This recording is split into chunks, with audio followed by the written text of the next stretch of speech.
everyone. So nice to see you all here. So we are going to spend a few minutes refreshing our memories on 158, which is the bottle bill. We spent, we think, maybe 10 minutes on this and did a quick straw poll vote when it came back from the Senate right before we recessed.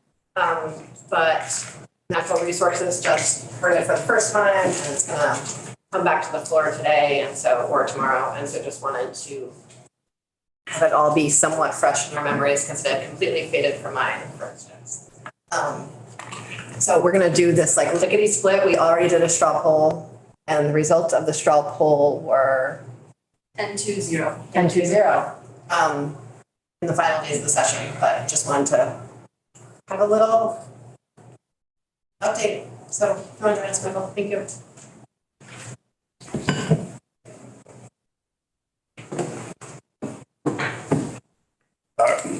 Good afternoon. Mike O'Grady with Legislative Council.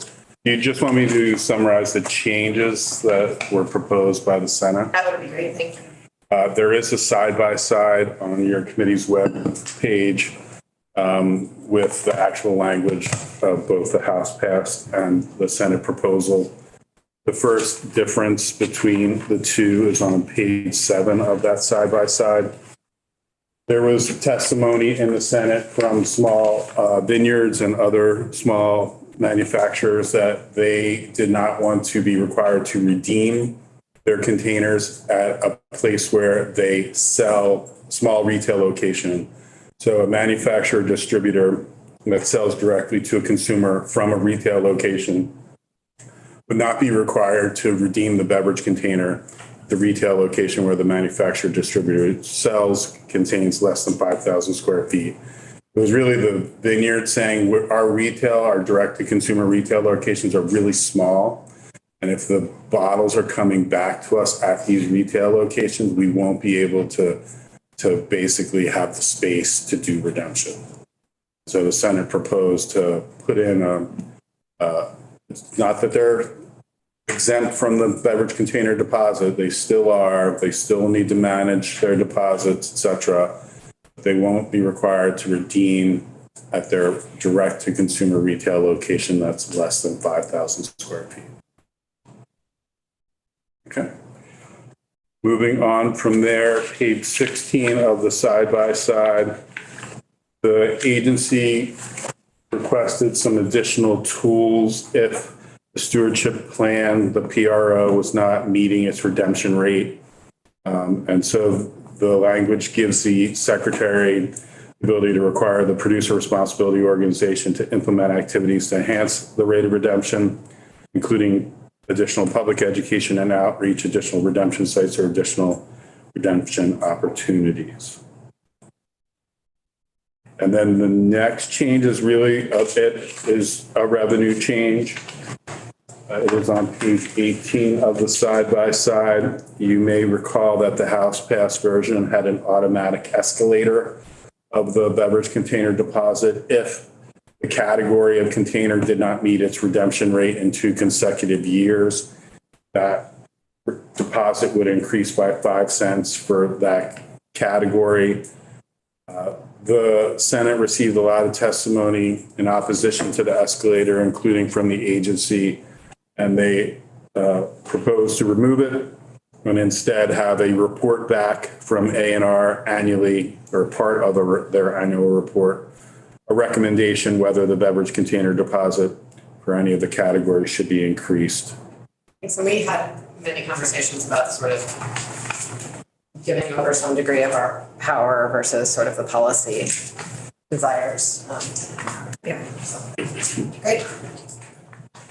The next change is page 25 of the side-by-side. There is what's called a systems analysis requirement, was in the House passed version. The major change, 2 major changes in the Senate passed, is they wanted an independent third-party contractor to do the systems analysis. The House language just had A&R doing it. Frankly, A&R probably would have used a consultant for some of it. This is just clear that the consultant is the one that's doing all of it. And then the Senate wanted the analysis to look at the cost to consumers of complying with an expanded beverage container redemption system, including transportation costs, compliance costs, carbon impact, and externalities. And then the last change is on page 27, section 7A. The Senate Finance Committee, and particularly the chair of Senate Finance, was concerned about the readiness of the recycling system when the scope of the beverage container law would expand in 2027. She wanted a report back before that, so on or before January 15, 2026. A&R reports to you on the status of the state's recycling system prior to expansion. The report includes a summary of the operation of A&R's approved stewardship plan by the PRO, identification of points of redemption, including assessment of whether the existing points of redemption allow for convenient and reasonable access, an assessment of whether the existing points are suitable for redemption by all Vermonters under the planned expansion, and any recommendation to improve the convenience of redemption prior to expansion. And then last, she also wanted to know what the impact on the infrastructure in the state other than points of redemption, such as like transfer facilities, MRFs, what that impact would be prior to expansion. And so those are the changes in the Senate proposal of amendment. There is no change to how the unclaimed deposits move to the Clean Water Fund. You'll recall that in the first phase, the first $3 million go into the Clean Water Fund, and then the additional amounts over $3 million, the PRO gets to retain to implement a plan. And then when there's expansion, the first $4 million go to the Clean Water Fund, and then the PRO gets anything over the $4 million. And then in 2031, you repeal the PRO, retaining any of the deposits, and $4 million goes into $4 million or 50%, whichever is greater, goes into the Clean Water Fund. And then the rest goes into the solid waste management assistance account for recycling activities or for the purposes of that account. Do you have any questions? Yeah. I did, Madam Chair. Going back, it was the second instance of amendment.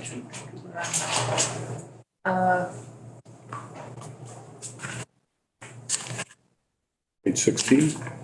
16.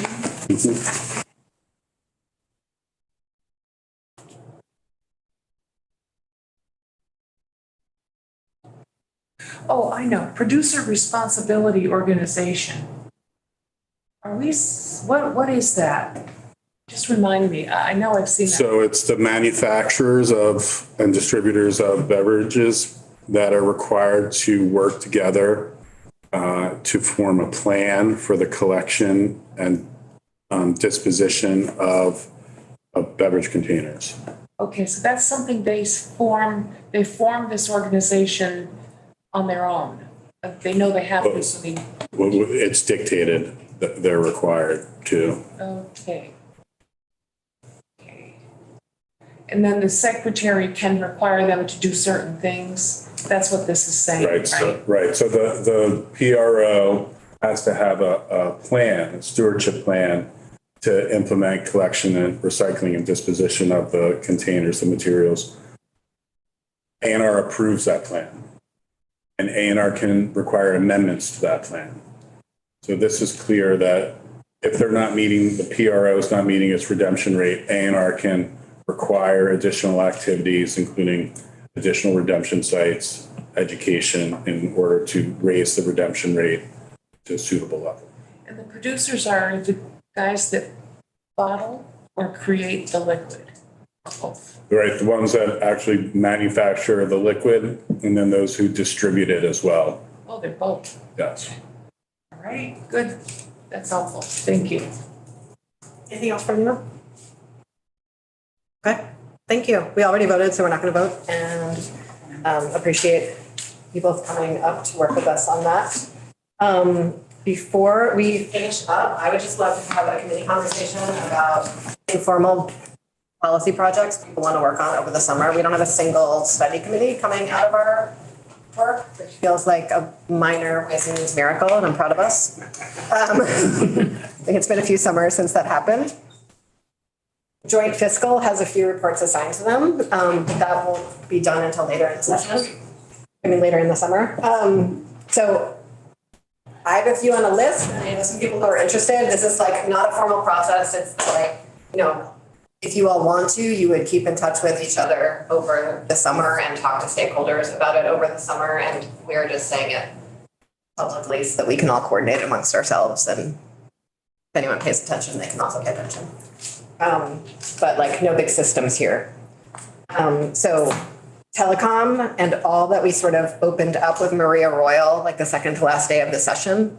I know Catherine wants to work on that. Peter does. Jim? Could you remind me all that we? So it's basically like our telecom tax laws have not been modernized and need some attention. It's not necessarily about finding more revenue or less revenue. It's just that they are not designed for the world we live in right now. Yeah. Did I share with you the stuff I've gotten from Steve Whitaker? I'll find it and give you a copy. Mike Tunson commented, Steve Whitaker sits downstairs, day after day, and sometimes drives us nuts. But he put something together towards the end of the session that I shared with Chair, which is potentially had some useful scheme, and we could sit down, whoever's going to be that. And so the three of you are interested in that. Anyone else? Okay. We received a CTE report too late in the session for any of us to act on it. So someone should be diving in over the summer to figure out what it might mean for legislation we want to work on next year. Julie, if you were interested in that. Carla? I'm interested in doing that. Carol, thank you. I've lost the O somewhere in my brain. Never noticed that. Carol. Okay. Carolyn, are you interested in CTE too? Yeah. Okay. I don't mind working on it. Okay. I am kind of up to here with impeachment. Oh, you are. You should not do anything else. You are up to here with impeachment. Scott, you in on CTE or no? Yeah. Okay. Was that Carol and Carl? No. Not me. Okay. Julia, Carol, Scott. Great. That's the one on legislation next. Just thinking about what, we got the report and none of us have really digested it yet. So it needs digesting. Well, I never got far enough along to see if there was recommendations Yeah, at the end. I never read that Peter, far. you're on that list. because I think in one of the bills we passed, I don't know, maybe it's still on the wall, that we asked for a report. No, it was a report back on the idea of classification of property beyond the homestead and not. And I thought that was part of a report back by tax or by, It's 4-H. It is, but that's, so the CTE report, are you moving on to a new topic or are you thinking this is related? no, I just thought we were going to get back that report back, and that might be fodder for the issue for that committee of legislation for next. Okay, but this is not related to the CTE report. You're moving on to a new topic. sure. Great, okay. And that's fine. I just want to understand what's happening. Yeah. Okay. Pupil waiting. We are still waiting, just flagging. Just want to flag for folks, things that people should have an eye on. We are still waiting on the EL report from Tammy Colby. And there are still the outstanding questions around pre-K. So I just want to flag that. I don't think anything can really be picked. And then there's the fact that the transition starts next year and some districts are concerned about their tax rate and the relationship to the CLA. So I think there's gonna be a lot of monitoring needed there, but probably no activity until we have the EL report or someone has a scheme. So I know Jim's gonna watch that. I'll be watching that. I'm watching that. Great. And anyone who wasn't on the committee last year, I recommend you spend some time catching yourselves up on the people waiting legislation, because I think it's gonna, something will. Where can we find that information? Sorry, will send it to you. Oh. Here's 8 million hours of hearings to watch. Just because it seems inevitable when something that large is implemented, that big problems we had not foreseen will pop up. Sure. Yes. Initially theoretic, but I think very practical topic that emerged in various of our fee related discussions is how to rethink or craft a clearer rationale as to why something is funded by a fee as opposed to general public good versus a discrete beneficiary class of people. That idea kept coming up and we said, yeah, we really ought to rethink that. So I just remind folks that we don't have a template, we've got a mishmash. So JFO has a project related to that we assigned to them. I believe in the Yes. budget, we put a whole bunch of Yes. language for the 2 big agencies that would be next in the review of the 3-year calendar, and they're giving us a whole lot more clearly defined information that should allow us to Okay, answers to that as question. long as something's happening, because it's gonna keep coming up. I think we did some next steps on it in the budget, and then JFO has a project assigned to them about it, and then, Okay, I know that the Secretary of State's office is wants to come back to us about the boards, the way the boards are organized, Yeah. right? And so they'll do that. okay. Okay. Are you pointing at Carl? Are you done going through your list, or? No, there's more. There's more. Do you have something before I go? Use value appraisal, Yeah, I was just. you said you're very interested. Yeah, and I want to keep tabs on going through that whole modernization program. We're getting away from, they're on a 100% paper system right now, and they're moving away from that. You're following that. Okay. And then there are some ideas for updating. I think the last time the EVA was updated was aside from the new class being added. Last year, it's been a few years. I think there's actually a report due about the new class being added as well, that had a decent amount of more information than for some organization. There's also the land value tax conversations that keep on percolating up that might be interesting to mix into that because it's sort of similar. Anyone else have anything else? Yes. This has to do with the homeless population situation and maybe more of human services consideration than ways and means things. But sooner or later, these things get wrapped around each other, which is, I've noticed, as I'm sure some other people have noticed, is that what we're doing today and tomorrow, right, is doing the best we can where we are with what we've got. And it's a good job within those parameters. But we don't have a way to get from here to, here's where we are, and where everybody wants to go is everybody has a home and everybody has a job. We don't have a way to get from here to there. And I'm interested in having a conversation. I guess it would start with a conversation with some people who know more than I do, who are involved in this sort of stuff, to sort of draft an outline of what are the components of steps from here to there might look like. First would be that conversation and try to come up with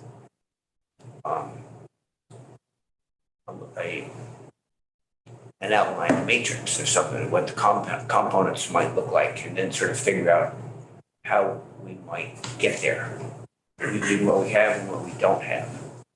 And I'm interested in starting with a small meeting of a few people, some of whom I can identify by name, but I haven't met,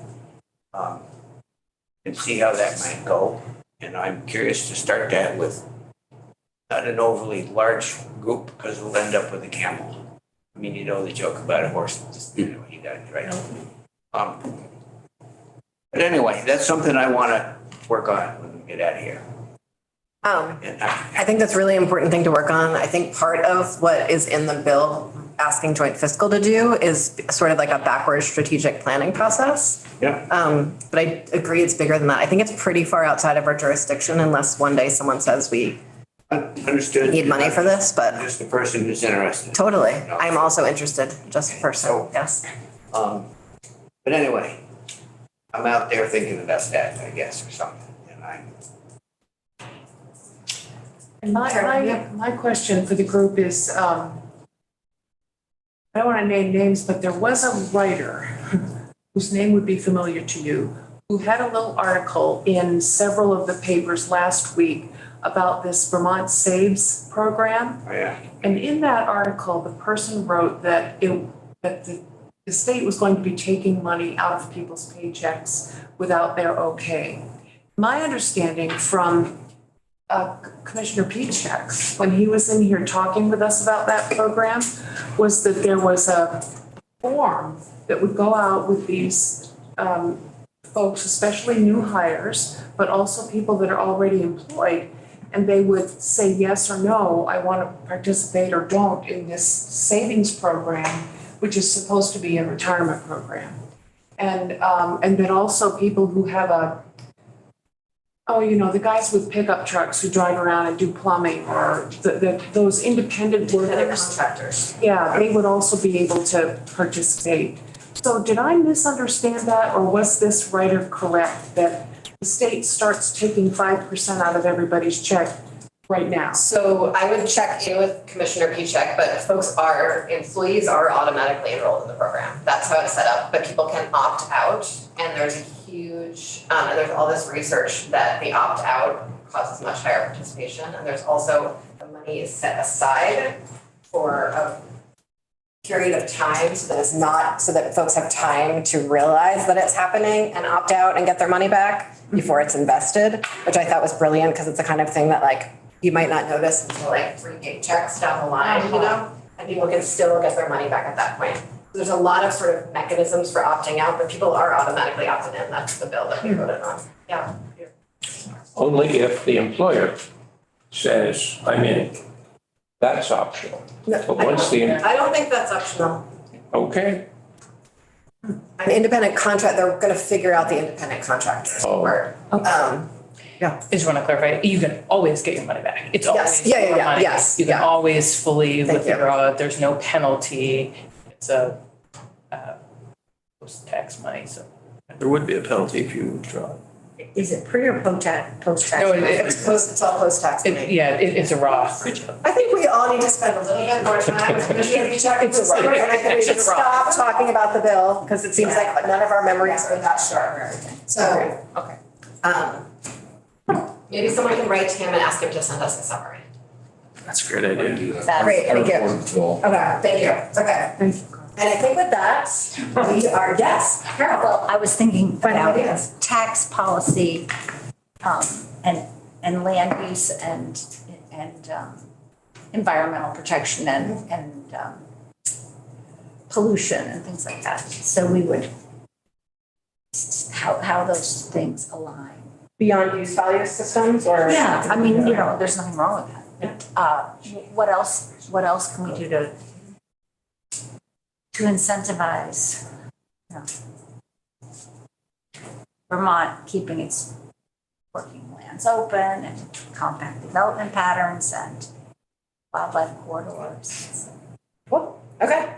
Good to know. We did a lot of work on paid family leaves. We didn't make it across the finish line. Is that, anyone working on that this summer?